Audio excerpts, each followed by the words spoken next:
Hello everyone, आपका स्वागत है यानी रेस क्यू में। और आज हम लोग जिस पे रिएक्शन करने वाले हैं वो है the difference between CIA and KGB. ये एक इन्फोग्राफिक्स शो की एक वीडियो है जिस पे आज हम लोग रिएक्शन करने वाले हैं। बेसिकली हम जब भी सीआईए और केजीबी के बारे में जानते हैं हमें पता है कि ये एक ऐसी एजेंसी है, मतलब सीआईए, जो कि ऑलरेडी बहुत जगहों पे ये रेगुलेट करती है, बहुत जगह पे कंट्रोल करती है, या फिर सीक्रेट एजेंट्स की तरह ये लोग काम करते हैं। ऑल्दो केजीबी के बारे में ज़्यादा हमें पता नहीं है, ऑल्दो हम लोग सीआईए के बारे में ज़्यादा इन्फॉर्मेशन रखते हैं, लेकिन केजीबी एक ऐसी एजेंसी हुआ करती थी ड्यूरिंग द यूएसएसआर टाइम, जब ये लोग सीक्रेट एजेंट्स की तरह काम करते थे। जैसे कि बहुत जगह पे वॉर्स चल रहे हैं, उनके क्या इंटरनल प्लान्स हैं, उनके क्या प्लान्स रहेंगे आगे जाके, वो सारी बातों का डिस्कशन जो था वो जिस टाइप की वो लोग क्या आगे का वो लोग मिलिट्री एक्शंस लेने वाले हैं, ये सारी डिस्कशंस ये विद इन द कैंप हुआ करता था। तो ये सारे एजेंट्स जाके, और ये बहुत सारी साइंटिफिक रिसर्च को भी लेके ये लोग करते, तो ये लोग जाके वहां से इंफॉर्मेशन निकालने की कोशिश करते। तो केजीबी जो था ये उस टाइम पे बहुत ही हाईली कह सकते कि सीआईए की तरह ही था, लेकिन जैसे ही यूएसएसआर खत्म हो गया तब जाके केजीबी की भी जो एक्चुअल एग्जिस्टेंस ही है वो भी कम होती गई है। आई डोंट थिंक सो कि केजीबी पूरी तरीके से खत्म हो सकता है, लेकिन आई थिंक केजीबी एक दूसरी तरफ से भी मोड़ ले सकता है। तो हम लोग यहाँ पे भी पता करने की कोशिश करते कि एक्चुअली में कौन सी एजेंसी बेटर थी, सीआईए या फिर केजीबी। एंड इनफैक्ट आपको शायद पता नहीं होगा कि केजीबी का इन्वॉल्वमेंट इंडिया की पॉलिसीज में भी काफी ज्यादा था। बहुत सारी ऐसी बुक्स है, बहुत सारे ऐसे आर्काइव्स भी थे जहां पे ये मेंशन है कि केजीबी ने जहां पे इंडिया को रेफर भी करा था। लेट्स सी, हम इस वीडियो में पता करते हैं कि और कौन सी एजेंसी सबसे ज्यादा बेटर थी उस टाइम पे। और वीडियो स्टार्ट करने से पहले बता दूं, प्लीज गाइस लाइक करो, सब्सक्राइब डेफिनेटली करो, और आप मुझसे कमेंट सेक्शन पे लिख के जरूर बताओ कि कौन सी एजेंसी बेटर थी, सीआईए बेटर है या फिर केजीबी। सो इसी के साथ हम वीडियो को स्टार्ट करते हैं। This episode is brought to you by Dashlane. Try Dashlane Premium free for 30 days at dashlane.com/infographics. And never forget another password and keep all your online accounts secure. The CIA and the KGB, two Cold War juggernauts who jockeyed for advantage against each other for decades throughout the Cold War, launching countless campaigns against each other that resulted in proxy wars, assassinations, and even entire cultural revolutions. The rivalry between these two great spy agencies nonetheless very often helped prevent all-out nuclear war. But which agency was truly the greatest spy agency in the world, and which was ultimately more successful than the other during the 45 frigid years of Cold War? During World War II, American President Franklin Roosevelt was concerned about the lack of American intelligence capabilities. American isolationism, which had dictated so much of the USA's foreign policy before and after World War I, had given rise to a wholly insular attitude toward the rest of the world amongst American leadership. Thus, while great powers of Europe frequently made use of covert intelligence agents against each other, and even America, the U.S. found itself with no such capabilities at the start of World War II. The British needed their American allies properly in the fight, and thus dispatched one of their intelligence chiefs to the U.S. in order to teach their rebellious colonists how to undertake the dastardly acts of ungentlemanly warfare. From this initial training program, the Office of Strategic Services was born, and American commandos would undertake many daring missions throughout the war. After the war, the United States realized it could no longer afford to ignore the rest of the world, especially since Europe had developed the nasty habit of kicking off world wars every 20 years or so. To this end, the National Security Act of 1947 established both the National Security Council, which would advise the President on defense and intelligence matters, and the Central Intelligence Agency, a bona fide spy agency tasked with both peacetime and wartime intelligence gathering. While the Americans were dipping their feet into foreign intrigue, the Russians were already old hands in the art of intelligence gathering. The KGB, or the Komitet Государственной безопасности, Committee for State Security, was formed in 1954 and formally gathered together Soviet intelligence operatives under one umbrella. Even before it started, though, the men that formed the KGB were seasoned masters of spycraft, themselves descendants of the early communist spies who helped topple the czars and establish the Soviet Union. Thanks to rising income inequality and disillusionment with capitalism throughout Europe, Soviet intelligence agents found many allies throughout the world. And by the time World War II started, they had so many agents operating operating inside France, Great Britain, and America, that Stalin knew about his allies' military developments almost the same time they did. The KGB would itself become one of the most legendary spy agencies of all time, and develop a reputation for ruthless efficiency that made its agents feared around the world. Yet, the truth is that KGB agents were masters of their craft, and could play any role they needed to masterfully. From deadly assassin to charming confidant, coaxing, manipulating, or forcing their targets to divulge their deepest secrets. Two of the world's most powerful intelligence agencies. But which is truly superior? To find out, we'll look at some of each agency's greatest successes. Americans may have been new to the spy game when the CIA was first established, but what they lacked in experience and technique, they more than made up for in sheer guts. In May 1962, CIA agents got wind that the Soviets were abandoning a research facility deep in the Arctic. While the Arctic may be significantly warmer now than it was back then, in 1962 the icy conditions were so bad that shifting ice made the base's sole runway unusable. With supplies dependent on delivery via aircraft, the decision was made to pull the researchers out while a transport aircraft could still land. With the base completely abandoned, the CIA leapt on the opportunity to gather intelligence on Soviet research. The freezing conditions had made the runway unusable once more, though, and with no sign of the weather letting up and fearing that the Soviets may return when it did, the CIA decided that there was only one way to get men into the facility. They would have to parachute in despite freezing cold Arctic winds gusting at high speed. What would be a suicide mission for most turned out to be one of the greatest intelligence coups of the Cold War. Successfully parachuting down to the station in near whiteout conditions, the two CIA men immediately plundered the facility of all useful intelligence, and a few days later their plane pickup arrived. Yet there was no way the big B-17 could land on the frozen runway, which is why the CIA had developed a unique extraction technique pioneered in the Second World War, but never used in the extreme conditions of the far North Arctic.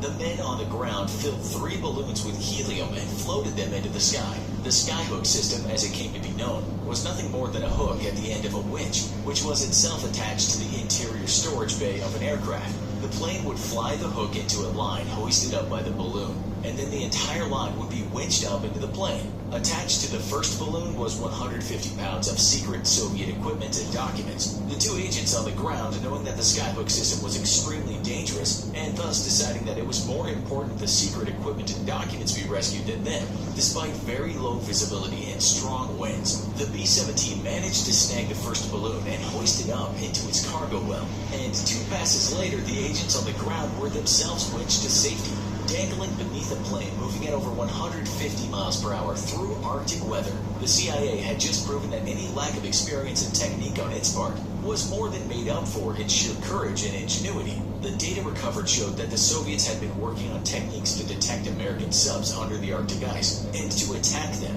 and it helped keep the U.S. subs hidden from prying Soviet eyes. The United States may have led the way in computer technology, but the KGB was happy to exploit America's use of its advanced computer networks for its own benefit. In the late 1960s, the U.S. created ARPANET, or Advanced Research Projects Agency Network.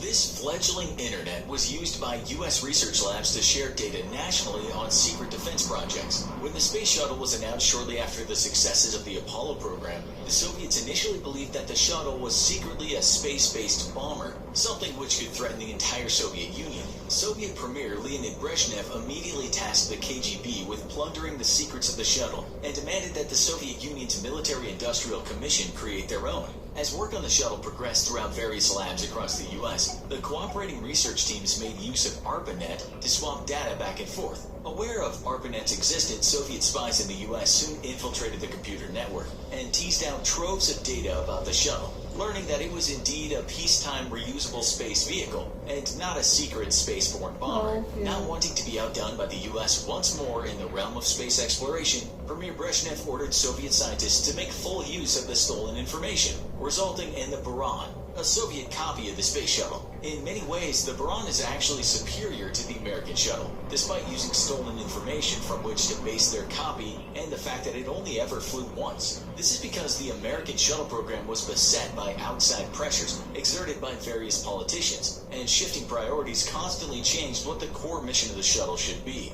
Forced to compromise in order to achieve a wider range of capabilities rather than a specific set of objectives, the shuttle was a fundamentally flawed design. The Soviet Buran, on the other hand, benefited from a single vision that drove its development, and the fact that Soviet lawmakers left its design almost solely in the hands of its chief architect, Valentin Glushko. While the Soviet Union was training and arming North Vietnamese forces during the Vietnam War, it had provided great amounts of aid to the North Koreans and the Chinese during the Korean War a decade before that. The CIA got the chance to take its revenge when the Soviet Union invaded Afghanistan in 1979. Even before a single Soviet tank rolled into Afghanistan, though, American agents had already uncovered intelligence that showed the Soviets were about to invade. For 6 full months before the invasion, CIA agents were already busy training Soviet Mujahideen and arming them with modern anti-tank and anti-air equipment. Much to the surprise of the Soviet commanders, the moment their troops stepped foot in Afghanistan, they came under fire from advanced precision weapons, such as Stinger missiles, which downed nearly 300 helicopters and 100 airplanes. Grooming contacts in the Pakistani government, CIA operatives ensured that shipments of weapons, medicines, and other vital supplies made their way to Afghan warriors, who put up such a stiff resistance that the Soviet Union was forced to withdraw a decade later. While many factors played a role in the collapse of the Soviet Union and America's triumph in the Cold War, the quagmire of manpower and capital that the CIA had turned Afghanistan into for the Soviets was a key factor in bankrupting the Soviet Union. Even before the KGB's official start, though, the men who would later birth the legendary spy agency had already achieved the greatest intelligence coup of the 20th century. In the years before World War II, modern physics hinted at a bomb with a potential for explosive power that could only be described as apocalyptic.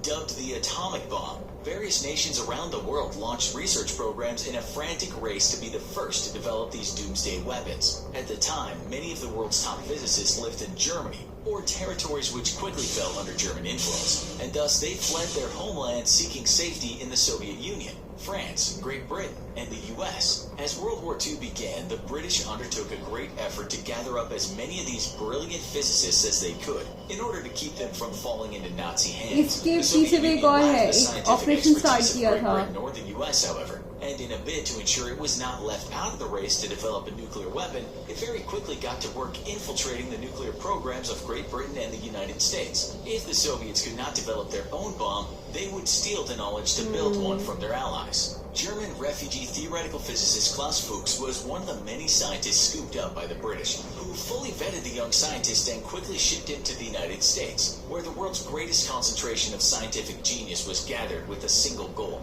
beat the Nazis to a working atomic bomb. Fuchs proved an invaluable addition to the Manhattan Project, and his work sped along the development of a working bomb. Unfortunately for the US and Great Britain, though, Fuchs was also a Soviet agent, recruited by Soviet intelligence and groomed to spy on their behalf. Fuchs was just one of many Soviet spies who had penetrated the Manhattan Project so deeply that Soviet intelligence knew of its existence even before the American FBI did. The stolen work would ensure that just 4 years after the end of World War II, the Soviet Union had its own nuclear weapon.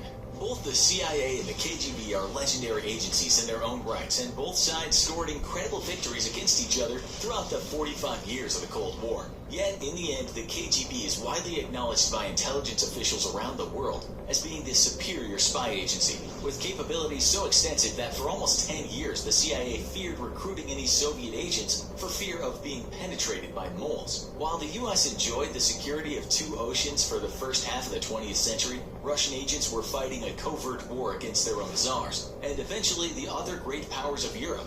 This vast experience helped produce one of the most sophisticated and capable spy agencies that the world has ever known. And despite its eventual end with the collapse of the Soviet Union in 1991, its capabilities have been passed on to a new generation of intelligence agents who now work for the Russian Federal Security Bureau. The cyber war between the CIA and the FSB is already happening, and it's normal people like you and me who stand the biggest chance of getting caught in the middle. But you don't need to have the resources of an army to protect yourself. Dashlane is the one and only tool you need to keep you safe online, and their multi-country VPN lets you browse safely and privately, no matter where you are, across any device. Don't leave yourself vulnerable to digital snooping or malicious accounts as compromised by or why not?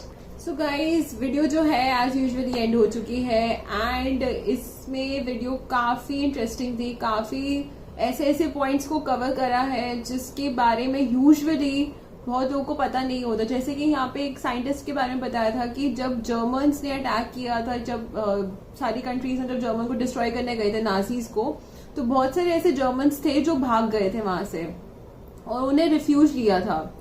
तो जब उन्होंने refuse grant किया था दूसरे countries पे, तब एक operation start हुआ था जो यूएस में चला था। उस ऑपरेशन का नाम था the operation paper clip. I think अगर आप लोग गूगल भी करोगे आपको पता चल जाएगा what is operation paper clip, जहां पे आप ये भी नोटिस करोगे कि वहां पे इतने हाईली पोजीशन पे ऐसे लोग, जैसे कि एटॉमिक रिसर्च में कौन था जब उनका अपोलो जब लॉन्च मतलब उन्हें भेजना था, तब ऐसे ऐसे साइंटिस्ट थे जो बेसिकली नाजी साइंटिस्ट की तरह काम करते थे और वहां से उन लोगों को ले लेगा। जितने भी साइंटिस्ट थे वहां पर नाजीज के, उन सबको उन्होंने वापस लेके उन्होंने एक बड़ी बड़ी पोजीशंस पे रखा था। ये एक्चुअल में फैक्ट है और ये इस ऑपरेशन का नाम था operation paper clip. You can also like study about it. That is बहुत ही अच्छी, बहुत ही इंटरेस्टिंग बात पता चली कि उनके खुद के ऐसा कुछ नॉलेज नहीं था, उन्होंने भी मतलब साइंटिस्ट लिए थे और फिर उन्होंने बनाया। अपार्ट ऑफ दैट केजीबी के बारे में, like as I told you, कि उनकी इंटेलिजेंस पावर इतनी ज्यादा थी, लाइक स्टिल लास्ट में भी बताया था कि उन्होंने सीआईए में रिक्रूट करना बंद कर दिया था जस्ट बिकॉज उनको ना लगे कि कोई उन्हीं का कोई एजेंट ना आ गया हो। I mean that shows that कि उनकी इंटेलिजेंस और वो लोग किस लेवल ऑफ स्पाइस करते, मतलब उनकी level of working skills was very highly मतलब सीक्रेटिव एंड उनको मतलब इस तरीके की उनकी ट्रेनिंग मिलती है कि you can not even find it कि वो एक्चुअली में कोई एक स्पेशल एजेंट है या नहीं है। ये फिर डिस्ट्रॉय कब हो गया, जब कोल्ड वॉर, जब अपना यूएसएसआर जब था वो खत्म हो चुका, तब जाके सोवियत जो था वो ऑलरेडी ब्रेक डाउन हो चुका था मेनी पीसेस में। And as a usual KGB जो था वो भी एंड हो चुका है। केजीबी के one of the agent Vladimir Putin भी थे, वो भी केजीबी के वन ऑफ द एजेंट्स में थे। Now look he is like the president of the Russia.